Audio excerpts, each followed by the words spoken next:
వదినా, నిన్న మా వాడు ఆఫీస్కి వెళ్తుంటే జేబులో 200 పెట్టి లంచ్కి కుర్కురే ప్యాకెట్ బిస్కెట్లు కొనుక్కుని తినమని చెప్పింది మీ అమ్మాయి.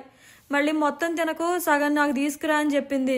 ఇక జీవితాంతం ఇట్ట కుర్కురేలు బిస్కెట్లు తిని బతకాల్సిందేనా మా అబ్బాయి? వదినా, నిన్న పక్కింటి ఆవిడొస్తే కొంచెం టీ పెట్టమ్మా అన్నాను, అంతే. అందరు ముందు పట్టుకొని ఇంత వయసు వచ్చింది, టీ పెట్టుకోవడం రాదా, నువ్వే పెట్టుకో అంది వదినా. ఎవరైనా వచ్చినప్పుడన్నా కొంచెం మర్యాద ఇవ్వమని చెప్పండి వదినా. అది కాదు వదినా, వాళ్ళ మావయ్య గారిని కూడా బ్రో, మామ బ్రో అని పిలుస్తుంది. బాగోదు కదా వదినా, మీరు చెప్పండి కొంచెం, మామయ్య మామయ్య గారు అని పిలవమని చెప్పండి. నేను చెప్తే ఎటు ఎందు మీ అమ్మాయి. నేను ఇలా చెప్తున్నానేం అనుకోవద్దు వదినా, నేనేం గయ్యాళత్తను కాదు. కానీ మీ అమ్మాయి కిచెన్ లో వంట చేస్తూ పెద్ద పెద్దగా ఐటమ్ సాంగ్స్ పెట్టి డాన్సులు వేస్తుంది. ఈయన పూజ చేసుకుని ఆయన లేచి అదిదా సర్ప్రైజ్ అని ఈయన డాన్స్ వేస్తున్నారు. ఎవరితో చెప్పుకున్న బాధ, కొంచెం మీరు చెప్పండి, ఇలా చెయ్యొద్దమ్మా బాగోదు అని.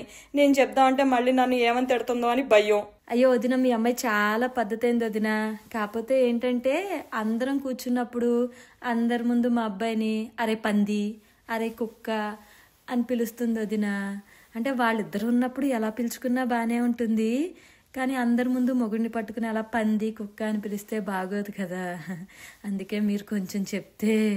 వదిన, అసలు ఎట్టాకన్నారు వదిన ఇలాంటి గయ్యాలి దాన్ని?